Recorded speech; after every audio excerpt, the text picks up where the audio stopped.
안녕하세요. 저는 음식점을 운영하고 있는 30대 후반의 지극히 평범한 여성이에요.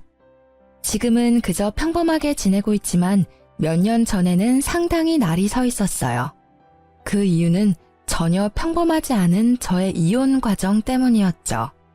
어찌나 어이없는 일만 일어나는지 주변에서는 이때 액땜을 해서 그 뒤로 좋은 일만 있을 거라며 위로까지 했을 정도였답니다. 그런 저와 남편은 첫 만남부터 참으로 남달랐죠. 서로의 이별에 대한 아픔을 달래다가 눈이 맞았거든요. 저는 예쁘게 생긴 편이 아니에요. 그건 남편도 마찬가지였죠. 객관적으로 말하면 남편은 못생겼다에 더 가까운 편이었죠. 저는 무척 잘생긴 남친과 사귀다가 그 남자에게 몰려드는 여자들 때문에 지쳐 헤어진 상태였고, 남편은 사귀던 여자에게 돈만 다 뜯겨먹고는 못생겨서 싫다는 말을 듣고 헤어진 상태였어요. 소개팅으로 만나 서로를 위로하던 우리는 그렇게 조금씩 정이 생기고 결혼까지 하게 됐어요. 남편의 얼굴은 잘생겼다고 말할 수 없지만 유쾌해서 같이 있으면 재미있었거든요. 일반 회사원이었던 남편은 결혼 후 제 음식 솜씨로 돈을 벌 수 있겠다 싶었는지 저의 반대에도 불구하고 퇴사하고 음식점을 열자고 하더라고요. 결국 저도 그에 넘어가 음식점을 하게 됐죠. 그때 시모에게 받은 스트레스는 어마어마했어요. 남편이 잘 다니던 회사 때려치게 만들었다며 볼 때마다 절 욕하셨어요. 억울했지만 가게가 잘 되기 시작하면서 그런 말도 잦아들었죠. 그렇지만 저를 향한 못마땅한 시선은 여전했어요.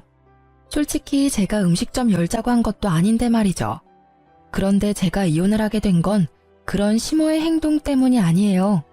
제 이혼 결심의 첫 이유는 남편의 심각한 외모 콤플렉스 때문이었어요. 저는 잘생긴 외모가 밥 먹여주지 않는다는 걸 알고 있었고, 무엇보다 잘생긴 얼굴에 피를 본 적이 있었던지라 외모는 저에게 딱히 중요한 부분은 아니었거든요. 그런데 제 생각을 항상 비꼬아서 듣더라고요. 그러면서 사소하게 부딪히는 일들이 많았어요. 그리고 그 외모 컴플렉스에 정점을 찍게 된 일이 생겼어요. 그건 가게를 찾은 한 손님의 지나가는 말에서부터 시작됐죠. 사장님은 음식점을 할 관성이 아닌데? 근데 음식 솜씨가 이만큼 좋으니 사장님 얼굴도 눈에 안 들어오는군.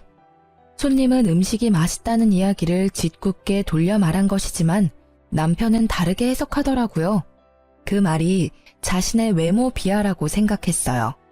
솔직히 남편의 얼굴은 30대 초반이라고 하기엔 많이 나이가 들어 보였기에 이해를 하려고 했어요. 그런데 그날 이후로 제게 짜증을 내더라고요. 아, 진짜. 이번에는 진짜 성형 좀 해야겠어. 음식점을 할 관상이 아니라고? 늙어빠진 인간한테 내가 이런 말을 들어야 해? 진정해, 여보. 그냥 듣고 흘려 넘기라고. 장사하면서 그런 것까지 다 신경 쓰면 당사만 더 힘들어. 당신도 내가 바보라고 생각해? 어떻게 그런 말을 듣고 가만히 있을 수가 있어? 당장 나와서 한마디라도 거들었어야지. 손님이야. 밖에서 모르는 사람이 그랬으면 나도 화냈겠지. 그런데 손님이잖아. 자기가 이해하고 넘어가. 응? 아, 몰라. 진짜 짜증난다고. 나 진짜 성형수술 좀 해야겠어. 그렇게 말하는 남편의 눈이 제게 향했어요. 당시에 가게가 힘들어 돈은 제가 관리 중이었거든요. 알았어. 자기는 성형수술이 하고 싶은 거지? 자기가 얼마나 스트레스 받는 건지 알고 있으니까 돈이 좀 모이면 수술해. 그러고 마음이 편하다면 못할 것도 없지. 그렇게 말해주고 며칠이 지났을까? 짜증과 화가 많았던 남편의 모습이 변했어요. 뭐랄까, 그냥 거동이 수상하다고 해야 하나? 계속 제 주변을 맴도는 기분이 들더라고요. 와이프인데다 같이 일까지 하고 있으니 그저 기분 탓이라고 생각하고 넘겼는데 저는 괜히 그게 신경이 쓰이더라고요. 그런데 며칠 뒤 제 공책이 사라졌다는 걸 알게 됐죠. 저는 머릿속이 새하얗게 변할 정도였어요. 그 공책은 가게 메뉴 레시피를 적어둔 공책이었어요. 저는 그 공책이 없어진 게 남편과 관련이 있다고 생각했어요. 자기야, 잠깐 나 좀 봐. 할 얘기가 있는데. 그렇게 말한 그때 가게 문이 콱 열리더니 한 남자가 잔뜩 성이 난 얼굴로 성큼성큼 다가오면서 남편 얼굴에 뭔가를 집어 던지더라고요. 저는 놀라서 소리를 지르려다가 그 사람이 던진 게 제 공책이라는 걸 알고는 깜짝 놀랐어요. 잘 만났다 이 사기꾼. 내 돈 내놔, 내 돈 내놓으라고. 이딴 가치도 없는 공책을 뭐? 비밀 레시피? 지랄을 하네. 어디서 사람을 등쳐먹으려고. 빨리 내가 준 돈 가져와. 여기서 이러지 말고 밖에서 이야기합시다. 남편은 헐레벌떡 일어나 그 남자를 데리고 밖으로 나가려고 용을 썼어요. 잠시만요. 그 공책이 비밀 레시피라고요? 그걸 이 남자가 당신한테 팔았어요? 아, 그렇다니까. 내가 이 집 장사가 잘 돼서 돈 주고 레시피를 사겠다고 했는데 공책 읽어도 온통 평범한 레시피뿐이잖아요. 아무리 그래도 그렇지 이런 인터넷만 뒤져도 나오는 레시피를 팔아? 이 나쁜 사기꾼 같으니라고? 잠깐만요. 내가 지금 당장 돈 도로 돌려줄 테니 당장 여기서 나가요. 빨리! 제가 그 사람과 대화를 나누려 하자 남편이 다급히 상대방 남성을 돌려보내려 하더라고요. 남성이 돌아가고 나는 남편을 빤히 쳐다보며 말했어요. 내 레시피 공책 언제 가져갔어? 아니, 그걸 팔았어? 그게 뭔지는 알지? 그거 우리 가게 장사 미천이야. 별거 없다고는 해도 나한테는 소중한 거고. 나도 어쩔 수 없었다고. 빨리 돈을 마련하려면 그것 말고는 방법이 없었다고. 돈이 왜 그렇게 급하게 필요한 건데? 당신 어디 대출 섰어? 보증 섰어? 아니 아무리 대단한 일이 있어도 자기 장사 미천을 파는 인간이 어딨어. 그거 뺏겨서 우리 가게 휘청거렸으면 어떻게 책임지려고 한 거야? 말해봐. 이게 다 어떻게 된 일인지. 정형수술하려고 그랬다고. 내가 그 뒤로 잠도 못 자고 얼마나 시달리는 줄 알아? 당신은 모르겠지. 그런 소리 듣고도 실실 웃는 당신은 절대 모르지. 몰라. 내가 그걸 어떻게 알아? 그리고 나는 당신이 성형수술 하던 말던 상관없어. 내가 결혼한 사람은 다른 누구도 아니라 당신이야. 그 얼굴이라도 좋아서 결혼한 게 나라고. 네가 얼굴 바꾼다면 나도 이해해. 그리고 존중하지. 그런데 왜 그걸 남의 레시피 공책 팔아서 마련하려고 하냐고. 당신이 벌어서 수술하면 되잖아. 적어도 가게 날리는 선택은 하면 안 되지. 장사할 때 레시피가 얼마나 중요한지 몰라서 그래? 당신한테는 그 장사 미천이 제일 중요하겠지. 나는 안 그래. 나한테는 내 인생 자체가 걸린 문제라고. 우리 가게에서 웃는 손님들이 내 외모 보고 웃는 거 내가 모를 줄 알아? 다들 그렇게 실실거리면서 나 쳐다보고 진짜 죽겠다고. 당신이 나를 이해 못하는 거야. 왜 매번 이런 식으로 나를 물먹이는데? 누가 물을 먹였다고 그래. 물 먹을 뻔한 건 나거든? 다 이해한다고. 당신 성형하고 싶으면 해. 내가 바짓가랑이라도 잡고 말렸어? 아님 내가 제발 그러지 말라고 빌기라도 했어. 하라고 네 돈으로. 남의 물건 팔아서 성형하면 기분 좋겠어? 제 말에 할 말이 있을 턱이 없었던 남편은 입을 꾹 다물고 폰을 만지작거리더라고요. 가만 보니 아까 돌아간 남자에게 받았던 돈을 돌려주려고 계좌이체를 하는 모양이었어요. 그리고 그 일이 있은 후부터 남편은 저를 냉혈한 사람으로 몰기 시작하더라고요. 나한테 중요한 일이면 당신한테도 중요한 일이라고 생각했어. 내가 잘못 생각한 거지. 다 자기 살고 싶은 대로 사는 거지. 나만 답답하지. 어휴, 당신은 나보다 그 레시피가 더 중요하지? 그럼 왜 나랑 결혼했어? 그냥 레시피랑 결혼하지. 그걸 말이라고 해? 그 공책에는 내 비법과 시행착오들이 고스란히 들어가 있거든? 제발 애 같은 짓 좀 그만해. 내가 너랑 결혼을 했는데 도대체 누구한테 잘 보이려고 성형을 하려는 거야? 나한테만 잘 보이면 되는 거 아니야? 사실 레시피에는 비법 같은 건 적혀 있지 않았어요. 제 비법은 저의 휴대폰 안에 저장되어 있었죠. 하지만 남편의 행동을 보고서는 그 사실을 절대 알려주지 않아야 되겠다고 생각했어요. 혹시라도 나중에는 제 폰을 갖다 팔아버릴지도 모르니까요. 어쨌든 제 말에 남편은 아무 말도 못했어요. 입이 10개라도 할 말이 없는 게 정상이죠. 그 모습이 마음에 걸려서 저는 한마디 해줬어요. 가게 잘 돼서 돈이 좀 모이면 수술비 지원해 줄게. 그때까지만 참아. 알겠지?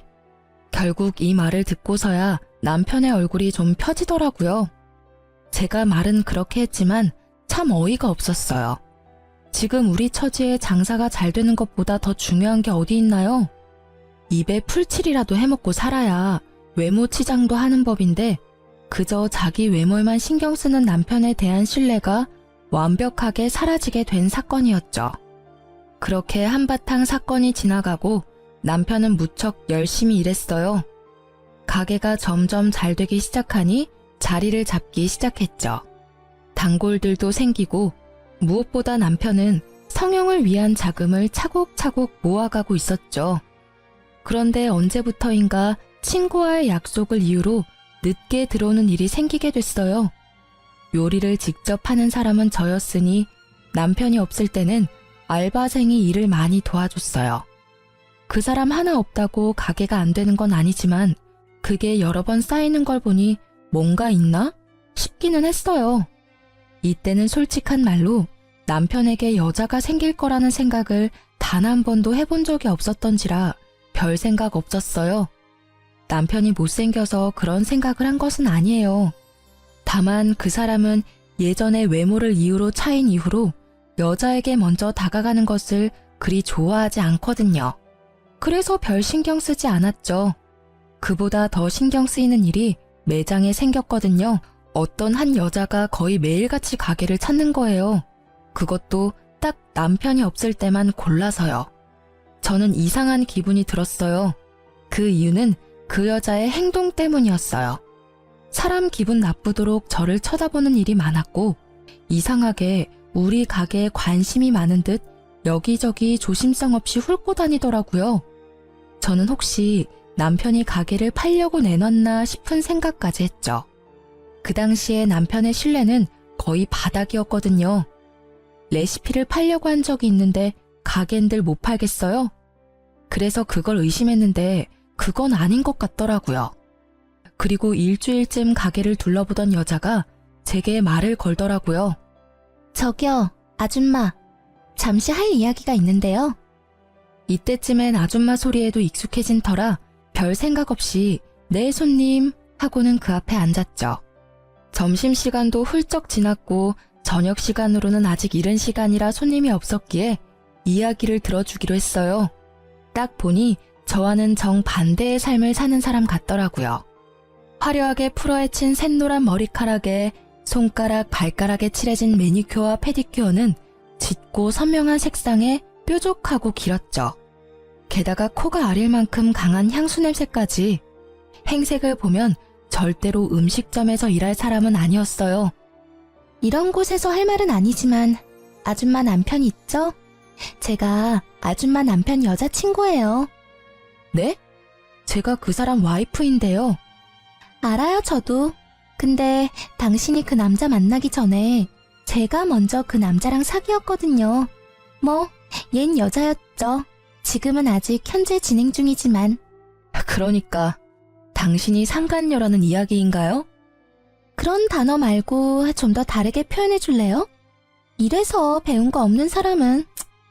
배운 게 왜 없어요? 아니, 그쪽이야말로 배운 게 없잖아요. 어딜 바람 피운 여자가 여기까지 와서 본처한테 사귀니 많이 배웠니 못 배웠니 하는 거야? 그래서 지금 우리 남편이랑 사귀는 거 자랑하러 여기 왔어? 맞아요. 자랑하러 온 거. 그리고 기니 할 말도 있고요. 그 사람이랑 저 오래 사귀었어요. 그리고 헤어질 생각도 없고요. 그러니까 아줌마가 그 남자한테 이혼 이야기 꺼내줘요. 내가 왜 그래야 되는데요? 헤어지고 싶으면 지가 직접 이야기해야지. 그리고 헤어질 때 남편한테 못생겨서 헤어진다고 했다던데 이제 와서 찾는 이유가 뭐예요? 지금도 못생긴 건 마찬가지인데. 그래도 지금은 가진 게 있잖아요. 나도 젊었을 때야 얼굴이 좋았지. 지금은 다른 게 좋거든요. 그녀가 말하는 다른 것이 돈이라는 데는 제 전 재산을 걸 수 있을 만큼 의도가 확실해 보였어요. 설마 돈 때문에 지금 유부남 꼬신 거예요? 돈 많으신가 봐요? 유부남인 거 알고 바람피면 상간녀 소송 걸리는 거 알고 계시죠? 그 정도는 이 정도 가게 가진 그 남자가 알아서 대주지 않을까 싶네요. 생각보다 모아놓은 돈도 많은 것 같고 저도 이제 나이가 들어가니까 좀 안정적인 남자가 좋더라고요. 위자료는 줄 테니까 소송하려면 하세요. 어차피 내 돈 나가는 것도 아닌데 뭐. 상간녀의 낭창한 그 말투가 저를 열받게 하더라고요. 저는 남편이 바람을 핀 건 확실하지만 이혼 이야기는 남편이 아닌 이 상간녀 입에서 나온 거라고 추측했어요. 그래서 그날 저녁 집에서 쉬고 있는 남편을 깨워 따졌죠. 당신 상간녀가 오늘 우리 가게 왔었어. 그 여자 하는 말들이 사실이야? 당신이 나랑 헤어지고 싶다는데 당신도 거기 동의한 거 맞아? 그래.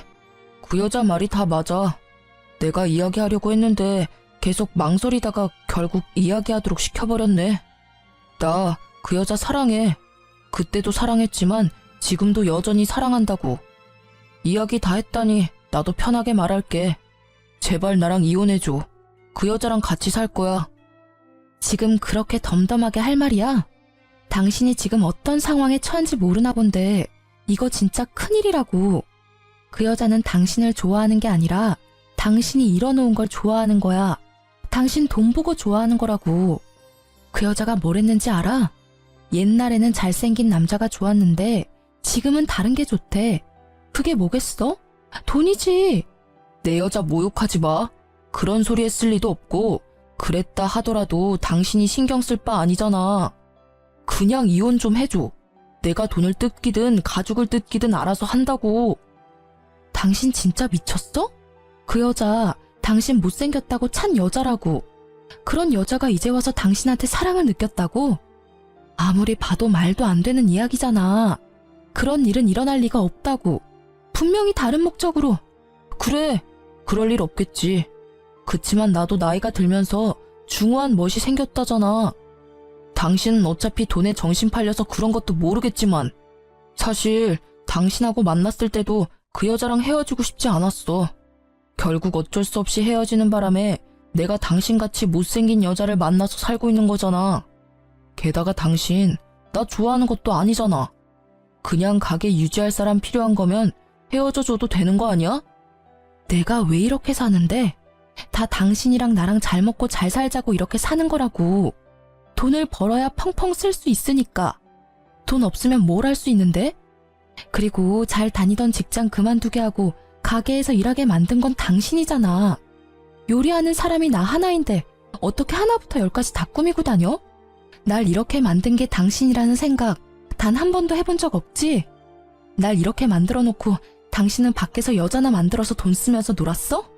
되지도 않는 말로 당신 꼬신 그 여자한테? 말 조심해. 그 여자 때문이 아니라고 말했잖아. 내가 좋아하는 거라고. 그리고 내가 가게 하자고 했을 때 당신이 강하게 말렸으면 나도 안 했을 거라고. 이딴 말을 짓거리는 남편 놈을 보는데 진짜 가슴에서 솟구치는 분노에 몸이 덜덜 떨리더라고요.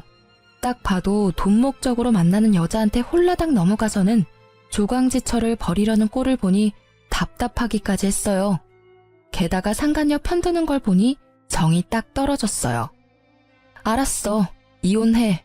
나도 말 못 알아먹는 남자랑은 더 이상 말도 섞기 싫어. 합의 이혼하려면 위자료만큼 돈 나한테 줘야 하고 그거 싫으면 소송해. 어차피 나는 소송이 더 좋거든? 당신 바람피는 바람에 유책 배우자 돼서 나한테 위자료 줘야 해. 나도 내 몫을 챙겨야 하지 않겠어? 새로운 시작을 하려면 돈은 많을수록 좋으니까. 새로운 시작? 다 늙어 빠져서 주름밖에 안 남은 당신이 무슨 새로운 시작을 해. 예쁘기를 해, 돈이 있기를 해. 그렇다고 능력이 있어? 당신 아무것도 없어. 나랑 이혼하고 나가면 바로 거지꼴 된다고. 내 가게는 벌써 프랜차이즈 계약하려는 사람들이 생겼거든? 그러니까 이제 당신 같은 여자 필요 없어. 저는 남편의 모습에 학을 뗐어요. 자기가 곧 성공할 것 같으니 저를 버리겠다는 그 생각 자체가 더럽기 짝이 없는 생각인 거죠. 저는 꼴도 보기 싫어 그 집을 나왔어요. 남편은 이혼 정리를 빠르게 하더라고요. 저는 초고속으로 위자료를 받게 되었죠. 남편은 프랜차이즈 이야기만 잘 성공하면 이 정도 위자료는 바로 해결하고도 남을 거라고 생각했나 봐요. 그래서 빨리 돈을 주고 저를 떨궈내려 한 거겠죠. 그리고 상간녀 소송 비용까지 후다닥 주고는 제 자리를 지워가기 시작했어요. 남편은 제가 집을 나가자마자 상간녀를 가게로 들였더라고요. 처음에는 그 이야기를 듣고 엄청 열받고 자존심 상하더라고요. 그렇지만 그 상황이 오래가지는 않을 거라고 예상하고 있었어요.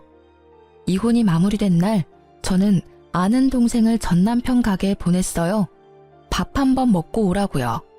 언니, 걱정 안 해도 되겠어요. 그 집 곧 망하겠더라고. 사람도 예전에 반도 안 되고 일단 맛이 없어요. 근데 가게 메뉴나 밑반찬이 예전이랑 똑같은 모양으로 나오는데도 맛이 없던데? 이상하죠? 들어가는 재료는 거의 똑같고 완성된 모양도 똑같던데 왜 그렇지? 그랬어? 그럴 줄 알았어. 두 사람은 어땠어? 가게 삐걱거리면 당연히 두 사람도 삐걱거렸을 텐데. 상간녀 혼자 가게 지키고 있는데 나 술집인 줄 알았잖아요. 무슨 화장에 옷차림이. 거기다가 인간적으로 음식 나오는 가게에서 향수는 좀 아니지 않아요? 향수 냄새에 음식 냄새가 섞여서 더 역하더라고요. 찡그리며 말하는 동생 이야기에 저는 코웃음을 쳤어요. 걱정 안 해도 잘 망해가고 있네. 나도 이제 슬슬 새 직장 찾아봐야겠어. 받은 건 많지만 일을 안 할 순 없으니까. 그렇게 이야기하고 며칠이 지났을까요? 집에 있는데 누가 벨을 누르더라고요. 전 남편과 상간녀가 있더라고요. 표정이 참 험악해서 저는 그들을 데리고 근처 카페로 갔죠. 당신 진짜 레시피 어쨌어? 왜 남의 레시피를 자기 것처럼 찾아? 어이가 없네? 나한테 맡겨놓은 거라도 있어? 아니, 우리 음식점 레시피를 왜 당신이 갖고 있냔 말이지. 맛이 다르다고 손님들이 화를 내잖아. 가게에 무슨 짓을 한 건데? 아, 웃겨. 손맛이 다른 거겠지. 그걸 왜 나한테 와서 따져? 레시피 다 알고 있었던 거 아니야? 저번에 레시피 팔려고 했을 때 다 봤을 거 아니야. 제 말에 남편이 무언가를 테이블 위에 던지듯 보여주더라고요. 딱 보니 제 레시피 복사본이더라고요. 역시 제 레시피를 빼돌린 거였죠. 그대로 만들었는데 맛이 없으니까 하는 말이지. 너 나 속였지? 진짜 레시피는 어쨌어? 너 때문에 우리 가게 망하게 생겼거든? 당연히 맛이 없었겠죠. 그 레시피는 반쪽짜리고 제 비법 소스 내용은 제 폰 안에 고이 저장되어 있으니까요. 비법 소스가 없으면 인터넷에 자주 올라오는 레시피일 뿐이거든요. 그러니 점점 손님이 줄어들고 인기가 줄어가는 거예요. 그러니까 그걸 왜 나한테 따지냐고. 레시피도 잘 도둑질 해갔으면서 나한테 와서 왜 음식 맛이 다르냐고 묻냐고. 네 가게잖아. 네가 그 이유를 알지 내가 어떻게 하냐고. 전 남편은 제 말에 답을 못 하더라고요. 자기들끼리 가게를 하기로 했으면 지들끼리 알아서 해야지. 왜 이혼한 전처한테 찾아와서 이 난리냐고요. 잠깐. 그러고 보니 아줌마가 우리 가게 댓글에 별점 테러한 거 아니야? 맛이 변했다면서 글 쓴 사람들 당신이 사주했지? 이보세요 상간녀 씨. 없는 이야기 지어내는 거 무고죄인 거는 알고 있죠? 저는요. 당신네 가게가 망하든 말든 상관없어요. 어차피 망할 거라는 걸 알거든요. 맛이 다르다는 건 진짜겠죠. 제 레시피 공책은 그거 하나만 있는 게 아니거든요. 그러니까 그쪽 분들은 반쪽만 갖고 있는 거죠. 예의도 없이 계속 반말하는 상간녀의 말에도 저는 최대한 이성을 유지하려 했어요. 그런데 상간녀의 말에 이성이 뚝 끊기더라고요. 이거 봐. 진짜 레시피 숨겨놓고 안 준 거네. 이 사기꾼 같은 년이 그걸 훔쳐갔어? 그거 우리 가게 레시피거든? 말은 똑바로 해야지. 너희 가게? 웃기고 자빠졌네. 그게 왜 니네 거야? 내가 알아내고 내가 연습해서 얻어낸 게 왜 니네 건데? 그리고 너 그 가게에서 네가 한 일이 뭔데? 너가 그 가게에서 한 거라고는 레시피를 팔고 바쁜 시간에 상간녀 만나서 히덕거리는 것 뿐이었거든? 그런 주제에 감히 레시피를 내놓으라고? 이 정신 나간 것들이 바쁜 사람 불러내서는 말 같지도 않은 말을 짓거리고 난리야. 그리고 그렇게 열받으면 법대로 해. 내가 만든 레시피가 내 것인지 바람난 너희 것인지. 제가 나중에 알아보니 상간녀가 요리를 못해서 주방장을 들였더라고요. 그것도 인건비가 낮은 경력이 얼마 안 된 어린애를 고용해서 제 레시피대로 만들도록 지시했답니다. 당연히 반쪽짜리 레시피를 만들다 보니 음식 모양은 똑같은데 맛은 떨어지는 일이 발생했던 거죠. 나한테 와서 따지지 말고 사랑하는 두 분이서 알콩달콩 맛있는 음식 개발에 집중하는 게 어때? 아, 사랑 노름에 빠져서 가게는 눈에 들어오지도 않지? 근데 분명히 나랑 이혼하면서 프랜차이즈 문의 왔다고 하지 않았어? 잘 되고 있는 거야? 뭐 여기까지 와서 나한테 이렇게 따지는 거 보면 말 안 해도 뻔하지. 저의 한껏 비꼬는 말에 전 남편은 답도 못하고 노려보기만 하더라고요. 그러게 마음을 좀 곱게 썼어야지. 너 마음 가는 대로 행동한 일이니까 네가 다 감수하는 것도 당연한 거야. 다 예상하고 이혼하자고 한 거 아니야? 끼지도 않아 정말. 다음부터 이런 이야기 할 거면 불러내지 마. 저는 냉정하게 말했어요. 두 사람이 제게 온 이유는 알겠더라고요. 장사가 잘 안 되니 어쩔 수 없이 저를 찾아온 것 같아요. 레시피가 있으면 강탈해 갈 생각도 했었던 것 같고요. 그런데 구구절절 제가 맞는 말만 하니 지들이 뭘 할 수 있었겠어요? 그렇게 제 말이 끝나자 부글부글 끓고 있던 상간녀가 폭발하듯 소리치더라고요. 처음부터 레시피를 네가 개발한 것도 아닌데 날 속였어? 그래놓고 장사하자고 나한테 꼬신 거야? 너 진짜 아무것도 없잖아 지금. 아무것도 없긴 뭐가 없어. 너 나 좋다며. 좋아하니까 내가 하자는 대로 다 해주겠다며. 그리고 그 가게 운영하겠다고 한 건 너야. 네가 나더러 가게도 못 나오도록 만들었잖아. 내가 사장인데. 네가 얼굴 보이면 손님들이 가게 오겠어? 그것 때문에 가게 얼굴 들이밀지 말라고 이야기한 거잖아.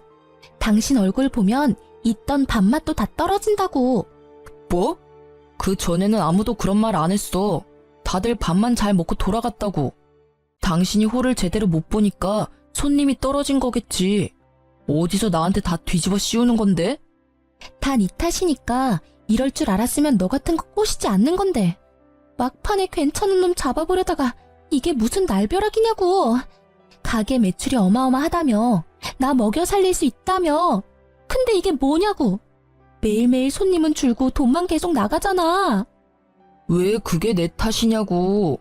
엄밀히 따지면 이 가게에 바뀐 건 너뿐이잖아. 그럼 네 탓이지.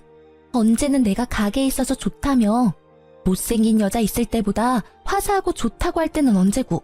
이제 와서 왜 그딴 소리 하는 건데? 따지고 보면 네가 레시피도 제대로 알지 못하면서 마누라랑 이혼한 게 잘못 아니야? 그 마누라랑 이혼하라고 메일 쪼았던 게 너잖아. 두 사람의 대화를 들으니 얼마나 웃긴지 저는 마치 개그 프로그램을 보는 것처럼 느긋하게 구경해줬어요. 마지막에 들리던 말에 완전 빵 터졌죠. 내가 미쳤지. 못생긴 놈 꼴값 한다더니 내가 너 돈 없으면 옆에 뭐하러 끼고 살아? 얼굴만 보면 혈압 오르는데 돈이라도 있어야 그 얼굴도 봐줄만 할 거 아냐? 그 말을 듣고 있는 전 남편의 표정이 와그락 일그러지는 걸 보며 저는 통쾌한 기분을 느꼈어요. 그래, 상간녀랑 사귀면서 그렇게 싫어하던 외모 지적 많이 받고 살겠네 하는 생각이 들었거든요. 나중에 오며 가며 슬쩍 봤는데 가게는 텅 비어 있었고 두 사람이 같이 있는 날은 거의 없더라고요. 거기에는 전 남편 혼자만이 자리를 덩그러니 지키고 있더라고요. 저는 그걸 보며 이혼 소송이 빨리 마무리돼서 천만 다행이라고 생각했어요. 가게가 저런 꼴이었으면 돈도 안 줬을 테죠. 그나마 가게가 잘 될 거라고 예상하고 그 이득을 나누지 않으려고 빨리 위자료 준 게 저에게는 도리어 이득이었죠. 저는 이제 새 삶을 찾아야 했어요. 예전에 일했던 회사로 돌아가기에는 제가 너무 멀리 와버렸고 제 레시피가 아깝기도 했거든요. 그래서 음식점을 하나 차릴까 생각하고 있었어요. 이미 이혼은 했고 저라는 사람부터 건져야겠다는 생각을 했거든요. 주변 친구들에게 주방장 구하는 곳 있냐고 물어보고 얼마 지나지 않아 한 남자가 저에게 연락을 해왔어요. 여기서 좀 떨어진 곳에 있는 가게인데 주방장으로 일해볼 생각 없냐고 말이죠. 그쪽은 번화가는 아니었지만 가게가 들어가기에 나쁜 조건은 아니었어요. 직접 만나서 이야기하자고 해서 만났는데 깜짝 놀랐어요. 인상 좋은 미남이 한 분 계시더라고요. 조심스레 이것저것 물어보다 보니 돌싱이라는 것도 알게 됐죠. 서로 돌싱인 걸 알고 나니 좀 더 편해진 건 사실이었어요. 그래서 그곳에서 일하기로 했어요. 그곳에서도 이전 가게의 레시피대로 열심히 일을 했고 점점 손님들이 많아지더라고요. 그렇게 1년쯤 지나고 가게는 줄 서서 먹는 식당 정도는 아니라도 점심, 저녁, 식사 때마다 붐비는 가게 정도는 되더라고요. 그리고 여느 때와 같이 일을 하는데 한 사람이 가게로 들어오더라고요. 저는 주방에 있어서 신경을 못 썼는데 사장님이 오더니 저한테 잠깐 나와보라고 하더라고요. 표정이 좋지 않았어요. 무슨 일인가 싶었던 전 남편이 와서 기다리고 있더라고요. 이 가게에는 브레이크 타임이 있었는데 딱 그때를 맞춰서 찾아왔더라고요. 1년 만에 사람이 어찌나 늙었는지 얼굴에 주름이 쫙 껴서는. 저는 그 앞에 앉았죠. 1년이 넘게 지났는데도 말은 그리 좋게 나오지 않더라고요. 무슨 일이야? 나 찾을 일 이제 없을 텐데. 당신 아직도 아줌마 소리 들으면서 일하고 있지? 이런 작은 가게에서 일하면 얼마나 벌겠어? 푼돈 정도 되겠지. 남이사 푼돈을 벌든 떼돈을 벌든 무슨 상관이야? 여기까지 찾아온 이유가 나 화나게 만들려고 그런 거야? 용건 없어? 용건 없으면 나가줄래? 나 지금 저녁 준비해야 해서 바쁘거든? 이렇게 지내지 말고 돌아와. 내 가게 아직 그대로 있어. 그 자리에 똑같이. 당신이 오면 주방장 자리 줄게. 웃기고 있네. 지금 일 잘 다니고 있는 사람한테 뭔 소리야? 거기 이제 소문나서 손님도 별로 없다는데. 이렇게 예쁘지도 않고 돈도 없고 능력도 없는 여자 데려다가 뭐에 쓰려고? 당신한테는 예쁘고 돈도 많고 능력도 좋은 당신 좋다는 상간녀가 있잖아. 설마 나더러 두 사람 알콩달콩 사는데 끼라는 말은 아니지? 그런 꼴 보기 싫으니까 여기 와서 이런 짓 하지 말고 제발 그냥 무시하고 가줘라, 응? 미안해. 진짜로 내가 다 잘못한 것 같아. 당신만큼 나 이해해주고 보듬어준 사람도 없는데 내가 왜 그랬나 싶어. 진짜로 시간을 되돌리고 싶다고. 당신이 말한 그대로였어. 그 여자 심지어 나를 좋아한 것도 아니었다고. 통장에 있던 돈에다가 대출까지 내 이름으로 쓰고는 도망갔어. 그 돈 내가 성형수술 하려고 모아놓은 돈인데 그걸 홀라당 다 가져갔다고. 게다가 프랜차이즈 내는 것도 음식 맛이 이렇게 다르면 자기들도 좀 생각해봐야 할 것 같다고. 그런 식으로 여기저기 있던 일들도 완전 무산돼서 가게도 곧 망할 것 같아. 아니, 망한 것 같아. 구구절절 말하는 걸 들어보니 참으로 딱하더라고요. 제가 한 말이 그대로 들어맞았으니까요. 그때 내가 말했지? 그 여자 그럴 의도로 당신한테 접근했다고. 내가 그때 말할 때는 믿지도 않더니 이제 당하고 보니 내 생각이 났어? 근데 어떡하지? 내 눈에는 당신이나 그 여자나 똑같아 보이거든. 돈 좀 벌고 여자한테 눈 멀어서 바람난 당신이나 돈 노리고 당신한테 다가와서 다 들고 튄 그 여자나 다를 게 뭐가 있어? 나는 그 여자를 사랑했다고. 그런 내 마음을 배신한 거야. 내 어디가 그 여자랑 똑같다는 거냐고. 당신은 나를 배신했잖아. 왜? 네 사랑에 눈이 머니까 남의 마음 사정에는 신경도 안 쓰였니? 대단해.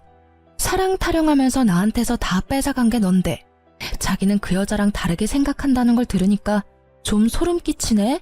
안 그래? 나한테는 너도 충분히 나쁜 놈이야.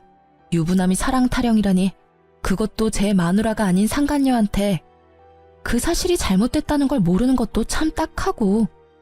그러니까 지금 사과하잖아. 미안하다고. 잘못했다고 하잖아. 당신이 화내는 건 알겠는데 내 사정도 이해해줘. 응? 당신도 솔직히 여기서 아줌마 취급 당하면서 힘들게 사는 거 싫잖아. 내가 당신 사모님 소리 듣게 해줄게. 응? 미안한데 저는 남편의 말을 끊으려고 했지만 제 어깨에 손을 얹는 부드러운 손길에 입을 닫고 제게 다가온 남자를 쳐다봤어요. 이 가게의 사장이었어요. 여보, 저녁 준비는 내가 해놓을 테니까 대화 잘 끝내고 와요. 오해가 상당히 많이 쌓인 것 같으니까 깨끗하게 잘 풀어서 다시는 찾아오지 않도록 하는 게 좋을 것 같아. 그리고 제 현재 남편이기도 했죠. 제가 이 남자와 결혼한 건 6개월쯤 됐을 때였어요. 저는 이 잘생긴 남자의 고백을 곧이곧대로 받아들일 수 없었지만 이 남자는 끝까지 저를 설득시키더라고요. 자신은 그런 사람과 다르다고 한 가지 분명하게 약속할 수 있는 건 절대로 바람은 피지 않고 다른 여자 쳐다도 보지 않겠다는 말을 하며 저를 설득했죠. 저는 한결같은 마음에 반해 사귀기로 했고 함께하는 시간이 많아질수록 서로에 대한 이해가 깊어지며 좋은 사이로 발전하게 됐죠. 누가 봐도 잘생기고 환칠한 남자가 제게 여보라고 부르니 전 남편의 얼굴이 엄청나게 놀라는 걸 확인할 수 있었어요. 여보? 당신 결혼했어? 나랑 헤어진 지 얼마나 됐다고 결혼을 해? 무슨 헛소리인지 모르겠네. 나는 엄연히 법적으로 이혼을 한 여자라고. 너하고의 사이에서 온갖 정이 다 떨어져서 이혼한 사람. 내가 왜 너 생각해서 재혼을 못해? 넌 나랑 이혼하자마자 상간녀랑 혼인신고 해놓고서는. 그래, 그러고 보니 너 유부남이었구나. 너 이런 식으로 나 꼬시면 안 되는 거야. 어차피 넘어갈 일도 없었겠지만. 그래도 이건 너무하잖아. 벌써 결혼이라니. 그리고 한 가지 네가 착각하는 게 있어서 내가 말해주는 건데 나 여기 사장님 와이프야. 넌 나랑 일할 때 매번 나한테 아줌마라고 불렀지? 그때 솔직히 정말 기분 더러웠거든? 너는 사장님이라고 불리는데 나는 아줌마라고 불렸잖아. 근데 여기 오니까 정말 달라. 이 사람은 일할 때 나를 여보나 사모님으로 불러. 못생긴 내가 싫어서 여보라고 부르지도 않은 네가 감히 여기 와서 그런 말 하면 안 되지. 아줌마 취급 당하면서 사냐고? 너랑 있을 때야말로 아줌마 취급 당했거든, 너한테서? 나는 그럴 의도로 당신한테 그런 말 한 거 아니라고. 그냥 주변 손님들이 다들 그렇게 이야기하니까 나도 모르게 아줌마라고 한 거지. 그걸 왜 다 내 탓으로 돌리는데? 네 탓이니까 네 탓이라고 하는 거지. 사장인 네가 날 그렇게 부르니 다른 손님들도 그렇게 부른 거라고. 그리고 솔직하게 말해줄게. 나는 너 잘생기고 못생기고 그런 건 상관없었어. 잘생긴 얼굴 가진 남자한테 피본 사람이 나잖아. 그런 내가 얼굴을 볼 거라고 생각해? 나한테 중요한 건 내면이었거든. 그래서 나도 모르게 잘생기지 않은 사람을 찾은 건지도 모르지. 그치만 나는 결혼 생활에 신뢰를 지켰어. 당신 외에 남자도 만나지 않고 돈도 같이 벌었고 당신 성형수술한다는 것도 반대 안 했지. 그런데 돌아온 건 뭐였어? 이혼이잖아. 그것도 상간녀가 생겨서 나와 이혼한 아주 더럽고 짜증나는 상황. 근데 이제는 너한테 참 고맙다고 생각하고 있어. 지질이 못생기고 궁상맞게 생긴 남자도 나를 배신할 수 있다는 걸 깨달았거든. 그렇게 헤어지지 않았으면 이렇게 잘생기고 다정한 남편도 만나지 못했을 테고. 못생기고 궁상맞게 생겼다고? 너 지금 말 다 했냐? 내가 외모 지적하는 거 싫어하는 거 알면서 그런 식으로 나한테 비꼬는 거야? 응, 비꼬는 거야. 너야말로 외모 지적 나한테 하지 않았어? 네가 할 때는 너도 당할 수 있다는 생각은 했어야지. 이제 더 이상 할 말은 없지? 나 너희 가게 갈 일 없고 너도 나한테 이제 관심 가지면 안 되고. 나 유부녀니까. 그럼 잘 가. 앞으로 2번 다시 만나지 않길 바랄게. 사랑 찾아갔으면 사랑으로 먹고 살아. 돈 벌려고 나 찾아오지 말고. 저는 냉정하게 말하고 전 남편에게 축객령을 내렸어요. 나가라고 둘러 말했는데도 전 남편은 나가지 않고 횡설수설하며 제게 말을 걸어오더라고요. 그때 재혼한 제 남편이 나타나 전 남편의 어깨를 잡고 밖으로 밀어냈어요. 손님, 이야기가 다 끝난 것 같으니까 돌아가 주세요. 그리고 이렇게 귀한 여자랑 헤어져줘서 고마워요. 저한테도 기회가 생겨서 이렇게 알콩달콩 잘 살고 있으니까요. 혹시라도 우리 와이프한테 또 연락하면 저도 지금처럼 조용히 있지는 않을 테니까 부디 다시는 찾아오지 마세요. 그럼 잘 가세요. 결국 전 남편은 그 말에 얼굴이 일그러진 채로 욕을 하며 밖으로 나가더라고요. 저는 그 모습을 보며 콧방귀를 꼈어요. 자기가 급하니까 안면몰수하고 다시 찾아오는 꼴이 참으로 열받았거든요. 아마 제가 현재 남편과 결혼하지 않았더라도 절대 넘어가지 않았을 건데 그걸 모르는 저놈의 얼굴을 보니 참 딱하고 답답하더라고요.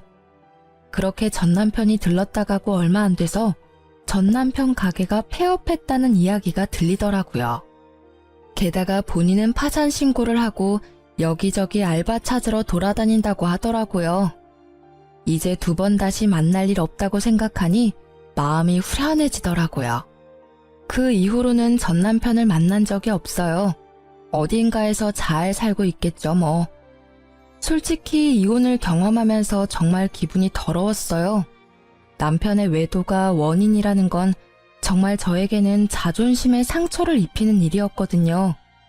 이 이혼으로 한 가지 깨달은 것이 있어요. 잘생긴 사람은 얼굴값하고 못생긴 사람은 꼴값한다는 말, 틀린 게 하나도 없더라고요. 예전에 누가 말해줬어요. 그때는 잘생긴 남자 때문에 힘들었다면 이 이혼은 못생긴 남자 때문에 힘들었던 거니까요. 제가 당해보니 세상에 믿을 사람 하나 없고 외모의 미추보다 중요한 게 콤플렉스 없는 건강한 마음이라는 걸 깨닫게 됐죠. 지금 결혼한 남편은 얼굴도 잘생긴 편에 속하고 마음씨도 다정하고 사람이 참 건강해요. 그 덕분에 저도 마음의 상처를 치유할 수 있었던 것 같아요. 이 글을 읽으시는 분들 중에 저처럼 어느 하나에 꽂혀서 잘못된 선택을 하는 사람들이 있을지도 몰라요. 그런 분들께 꼭 말씀드리고 싶네요.